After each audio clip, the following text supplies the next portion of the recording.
صدیقین جو ہوتے ہیں وہ خلوت پسند ہوتے ہیں، یہ جلوت پسند ہوتے ہیں، ایکسٹروورٹس۔ محفل میں یہ خوش رہیں گے، اکیلا پن ان کو بہت بھاری گزرتا ہے۔ یہ لوگ چونکہ غور و فکر کے عادی نہیں ہوتے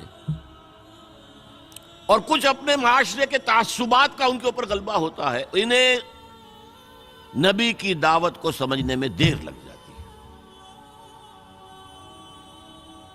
اب اس کی سب سے بڑی مثال دے رہا ہوں، حضرت حمزہ انتہائی محبت کرتے ہیں حضور سے، چچا بھتیجے کا رشتہ بھی ہے، خالہ داد بھائی بھی ہیں، دودھ شریک بھائی بھی ہیں، ساتھ کے کھیلے ہم جولی بھی ہیں، کہ 6 سال بیت گئے ہیں، سوچا ہی نہیں بھتیجا کیا کہہ رہا ہے، سوچا ہی نہیں۔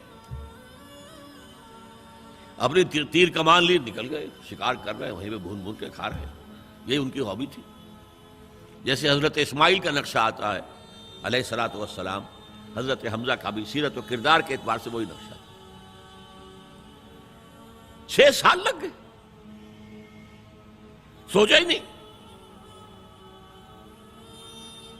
اور سوچا بھی ہے تو کس طور سے، جذباتی طور پر برسٹ ہوئے۔ ایک روز شکار سے واپس آیا، ابھی گھر میں داخل نہیں ہوئے تھے کہ صوبیہ وہ لونڈی جس نے دونوں کو دودھ پلایا تھا، حضور کو بھی اور ان کو بھی، اور انہوں نے کہا کہ حمزہ آج تو ابو جہل نے تمہارے بھتیجے کے ساتھ بہت برا سلوک کیا ہے۔ گھر میں داخل نہیں ہوئے، سیدھے گئے جہاں وہ اپنا پرا جمائے بیٹھا تھا، اس کے سر پر جا کر کمان ماری، سر پھٹ گیا اس کا۔ کہا تم نے یہ کیا ہے؟ اچھا تم اس کے خلاف ہو، چلو میں اس پر ایمان لاتا ہوں، آؤ میدان میں۔ جذباتی انداز میں، یہ غور و فکر کا معاملہ نہیں تھا، جذباتی تھا۔ یہی معاملہ حضرت عمر کا ہے، تلوار لے کر نکلے ہیں، ننگی تلوار، آج تو گردن اڑا کے آؤں گا محمد کی صلی اللہ علیہ وسلم۔ یہ کل کل کل کل ہر گھر میں لڑائی ہے، اولاد ماں باپ سے جدا ہو گئی، بھائی بھائی سے کٹ گیا، بہن بھائی سے جدا ہو گیا، شوہر بیوی سے، بیوی شوہر سے جدا ہو گئی۔ یہ محمد نے کیا ہمارے معاشرے کے ساتھ کیا صلی اللہ علیہ وسلم، وفداہ آباؤنا و امہاتنا۔ لہذا آج تو قصہ پاک کر کے آؤں گا۔ وہ بھی اسی طرح کے تھے، پہلوان قسم کے آدمی، ادھر اس کو کندھا مارا، ادھر اس سے لڑے، ادھر اس سے کشتی کر رہے ہیں، اس طرح کے آدمی تھے۔ اب حضرت حذیفہ درمیان میں مل گئے، کہاں جا رہا ہے عمر؟ کیا آج محمد کا بس میں قصہ پاک کرنے جا رہا ہوں صلی اللہ علیہ وسلم۔ وہ ایمان لا چکے تھے، انہیں پتہ نہیں تھا۔ ان کا تم محمد کو جا رہے ہو قتل کرنے، اپنی بہن اور بہنوئی کو تو جا کے دیکھو، وہ ایمان لا چکے ہیں، فاطمہ بنت خطاب اور سعید ابن زید۔ اب جو انہیں غصہ چڑھا ہے، آگ بگولا ہو کر آئے، دروازہ پیٹا ہے، وہاں اندر میاں بیوی بیٹھے ہوئے، سورہ شعراء کی آیات، سورہ طٰہٰ کی آیات نازل ہوئی تھی، اور حضرت خباب بن الارت آئے تھے وہاں پہ انہیں پڑھانے کے لیے، وہ پڑھا رہے تھے۔ معلوم ابو عمر آ گیا، انہیں تو کہیں چھپایا، دروازہ کھولا، کیا پڑھ رہے تھے تم؟ یہ چپ۔ بہنوئی کے تھپڑ مارا زور سے، بہن درمیان میں، اس کے تھپڑ مارا۔ بہن کا ایک جملہ، عمر چاہے تم ہمیں ہلاک کر دو، اب جو دین ہم نے اختیار کیا ہم نہیں چھوڑنے والے۔ موم ہو گیا۔ یہ صنف نازک، اس میں اتنا دم خم کہاں سے آ گیا؟ عرب کے اس معاشرے میں عورتوں کا مقام کیا تھا؟ ان کی کوئی حیثیت تھی کہ مردوں کے سامنے بول سکے؟ اچھا کیا پڑھ رہے تھے مجھے بتاؤ؟ نہیں تم نجس ہو، وہ کلام پاک ہے، تم نہیں پڑھ سکتے۔ نہاؤ، غسل کرایا، پھر سورہ طٰہٰ کی آیات پڑھی، ایمان لے آئے۔ جو تلوار ننگی کر کے جا رہے تھے، اس کو جیسے غلاموں کا رواج تھا کہ وہ تلوار کو اپنی گردن کے اندر لٹکاتے تھے، وہ لٹکا کر لے کر گئے۔ یہ شہداء ہے۔ ہماری امت کے عظیم ترین صدیق ابو بکر اور عثمان رضی اللہ تعالی عنہما، اور عظیم ترین شہداء حمزہ اور عمر رضی اللہ تعالی عنہ۔ اب آئیے آخری مرحلہ میری گفتگو کا۔ جن لوگوں نے حضور کا ساتھ دیا اور ساتھ دینے میں یہ شہداء آگے نکل جاتے، صدیقین پیچھے رہ جاتے.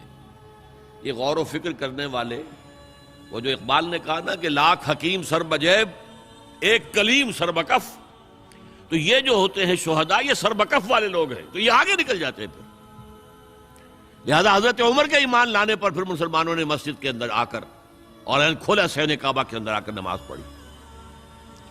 اور جب ہجرت کے لیے نکلے ہیں تو اعلان کر، باقی چھپ کے نکلتے تھے صحابہ، چھپ کر پتہ لگ جائے کسی کو.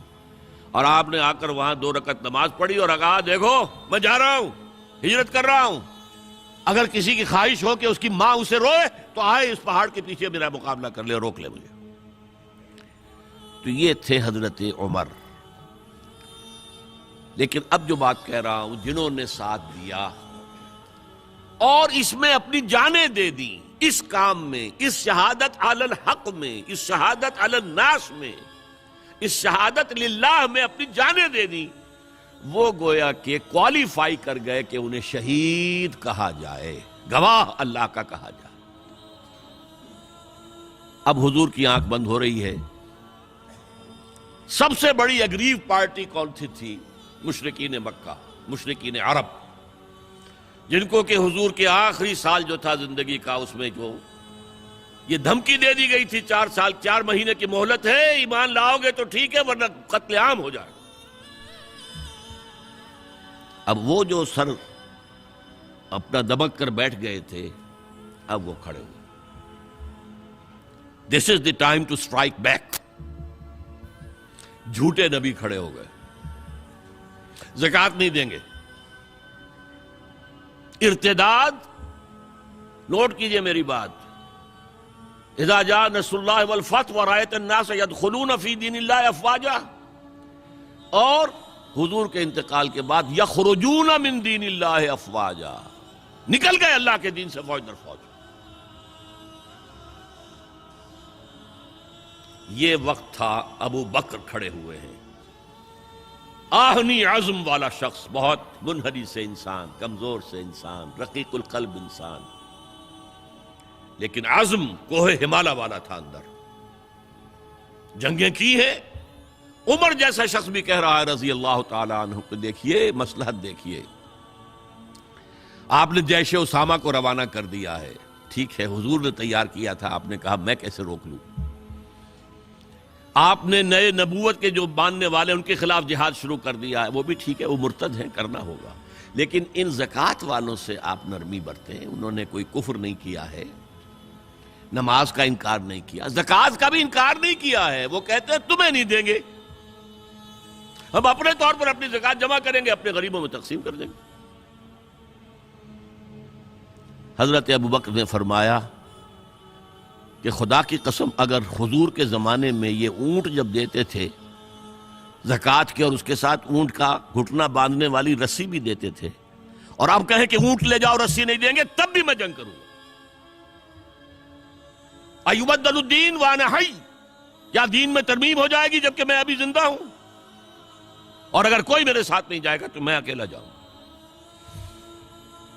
بہرحال یہ جو پہلی کاؤنٹر ریولوشنری موومنٹ تھی، اسے حضرت ابو بکر کی فضیلت، ان کا جو یوں سمجھیے کہ وہ پوری بات جو ایک دفعہ پھیل منتشر ہو گئی، حجاز کے چند شہروں تک اسلام رہ گیا تھا، پورا عرب باغی مرتد، کنسولیڈیٹ کر کے حضرت عمر کے حوالے کر. حضرت عمر کے زمانے میں اب جو جہاد ہوا ہے، قتال ہوا ہے، اس میں سب سے زیادہ ایگریوڈ کون تھے؟ ایرانینز.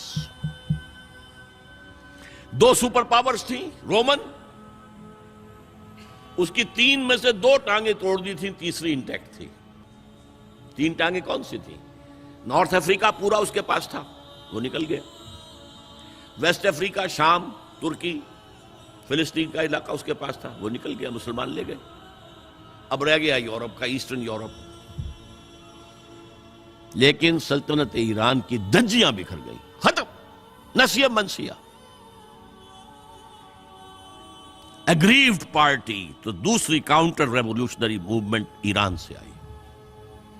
ایرانی نیشنلزم، ایرانوں میں بڑا غرور تھا. آپ نے وہ تو فردوسی مسلمان تک کہہ گیا ہے،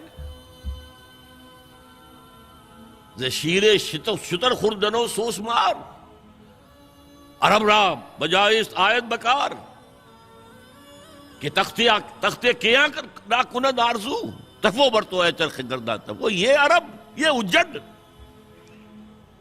یہ سوسمار، گوہ کا گوشت کھانے والے اور اونٹ کا دودھ پینے والے، آج ان کی یہ مجال ہو گئی ہے کہ تخت قیانی، یہ امپائر ایرانین آج اس تخت کی آرزو کر رہے ہیں۔ تفو برتو ہے چرخ طرفا گردہ تفو، اڑ گئے، پرخچے اڑ گئے۔ اس نے حضور کا نامہ مبارک چاک کیا تھا، سلطنت چاک ہو گئی۔ اب یہ جو ان کے اندر تھا پرائڈ آف نیشنلزم، اس نے حضرت عمر کو شہید کیا۔ ابو لولو فیروز ایک مجوسی ایرانی اور ایک ایرانی جنرل ہرمزان، ان کی سازش۔ یہ ہرمزان کتنا چالاک تھا ذرا نوٹ کیجئے۔ اس کے خلاف بہت سے مقدمات تھے، اور جب پکڑا گیا تو اس کا قتل ہونا تھا، قتل کے لیے لے آیا گیا حضرت عمر کی عدالت میں سامنے۔ ہیلا کیا اس نے کہا مجھے ذرا پانی پلا دو۔ ٹھیک ہے، آؤ بھائی پانی، کٹورا ہاتھ میں لے کر، پہلے مجھے یہ ضمانت دو کہ جب تک میں یہ پانی نہ پی لوں مجھے قتل نہیں کرو گے۔ ہاں ہاں ہاں تم پی لو پانی، ہم نہیں قتل کریں گے، پانی پی لو۔ کٹورا پھینک دیا، کرو قتل مجھے اب۔ جب تک میں یہ پانی نہیں پی لوں تو مجھے قتل نہیں کرو۔ کہاں سے لاؤ گے وہ پانی؟ اب چھوٹ گیا۔ لیکن پھر جو سازش کی ہے ابو لولو کے ذریعے سے، ابو لولو غلام تھے کسی صحابی کے، انہوں نے مکاتبت کی ہوئی تھی کہ اتنا اگر تم پے کرتے رہو گے تو اتنے عرصے میں تمہیں میں آزاد کر دوں گا۔ آ کے حضرت عمر سے شکایت کی کہ بہت زیادہ مجھ پر رقم ڈالی ہوئی ہے انہوں نے۔ حضرت عمر نے پوچھا تم کام کیا کیا جانتے ہو؟ میں یہ بھی جانتا ہوں، یہ بھی جانتا ہوں، یہ بھی جانتا ہوں، یہ بھی جانتا ہوں۔ فرمایا پھر یہ زیادہ نہیں ہے۔ اور دیکھو اس نے کہا تھا میں چکی بھی بناتا ہوں، ایک چکی میرے لیے بھی بنانا۔ کہا آپ کے لیے تو میں وہ چکی بناؤں گا جو رہتی دنیا تک یاد رہے گی۔ وہ شخص جس نے قتل کیا حضرت عمر، سمجھا یہ گیا تھا کہ یہ اس پلر پر کھڑا ہوا ہے سارا دین کا نظام۔ عمر واقعتاً عظیم ترین شخصیت، آپ کو معلوم ہے کہ ڈاکٹر مائیکل ہارٹ جو 100 پوری دنیا کے عظیم انسانوں کا جو اس نے چناؤ کیا ہے، 100 کا عظیم ترین انسانوں کا، نمبر 1 پر حضور ہے تو نمبر 50 پر حضرت عمر ہے۔ مسلمان اور کوئی شامل نہیں ہے اس میں۔